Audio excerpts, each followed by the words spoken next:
TikTok ekuta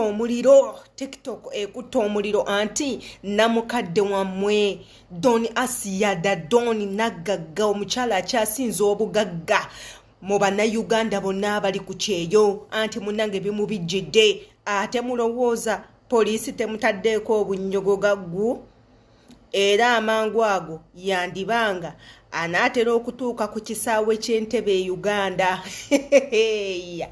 Amanya yenze Shila Adita go wena atanaba kubanga o subscribinga ku YouTube channel yaffe. Just know you're missing a lot of things. Abawala muje muberenga msubscribinga tekako namwe abaana ab'obulenzi teweerabira kade weweerabira akadaako wetutekayo video ojja kuba tozifuna kwata ku kade okakonemu akadaako ke kajja okubanga kakuyambako okujjukiza buli watu n'ateekayo video nga bakusindikira message ojjoogirabe. Tukola ku bintu byonna, tukola ku mubiri, tugaba counseling, ba housemaids tubayamba, jangu otwekuumireko. Video woba ojagadde oli wadde gisharinga, likinga, bwoba ofunyemu ekyokuyiga ate okomentinge wansi. Gyoko mu commentinga oba otuzizaamu amaanyi mmwe baana mmwe. Doni Asiya okuva lwe baamukuba emiggo mu Saudi Arabia ku lunaku lwa Idi ng'agenze mu pate ya Bamalaya. Kyokka ng'ate yatugamba si malaya, bamukubira emiggo mu pate ya Bamalaya, wiigi ne bazookya. Ne bamugirayo ebiso. Ne bajjayo amayinja. Engoye ne baziyuza n'asigala buleega bwereere. Olutalo lwonna olubadde lugenda mu maaso. Olunaku olwaleero abaana bawala babadde akolako olutalo bagenze ne bakwatagana n'Abasaudi mikwano gyabwe ne babannyonnyolanga omukyala ono wakulembera ebikolobero teekako n'okwonoona eggwanga mwe bakolera erya Saudi Arabia. Okukakkana nga bagenze ku poliisi okukola statement era naggagga Doni Asiya ennyumba wabadde abeera bakutte abawala bonna bakutte abawala bonna ababadde basula mu kiyumba kye. Era naye essaawa zonna mwandimusanga ku kisaawe Entebbe. Nze muntu omwe yandigamye nti nno njagala kubeera musanyufu olw'okuba omugagga bamuzizaayo e Uganda.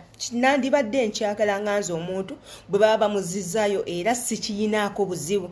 Naye nze nsiba mbagamba baganda bange abali e Bulaaya olulimi kino butwa. Kino butwa bw'otakikozesa bulungi kigenda kwettira. Bw'otakikozesa bulungi kijja kusuula mu buzibu.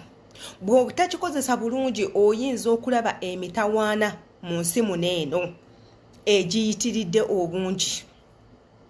Mufuge olulimi lwammwe temugenda wala nnyo n'abantu bannange. It's not good. Ekisinga mu byonna abaana abali e Bulaaya mwewe ebitiibwa naddala abaana abawala muleke kubeera baasaamirivu. Mwewe ebitiibwa kijja kubayambako.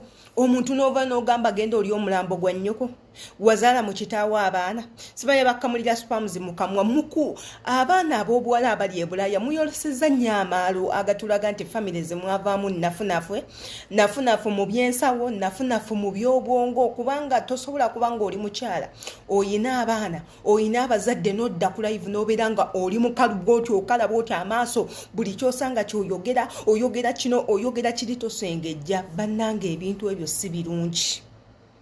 Nabagamba olulimi luno lugenda batuusa ewabi, lugenda kubattisa, mugenda kufuna ebizibu nga mulowooza nimba. Munnange nno sirimba. One day or later kino ekintu mujja kubanga nammwe muki experience nga mutandika okweyisanga abantu abakulu, mutandika okweyisanga abakyala. Tolina kyogenda kufiirwa. Oyagala okuyomba n'omuntu yomba naye toyingira nnyo wala.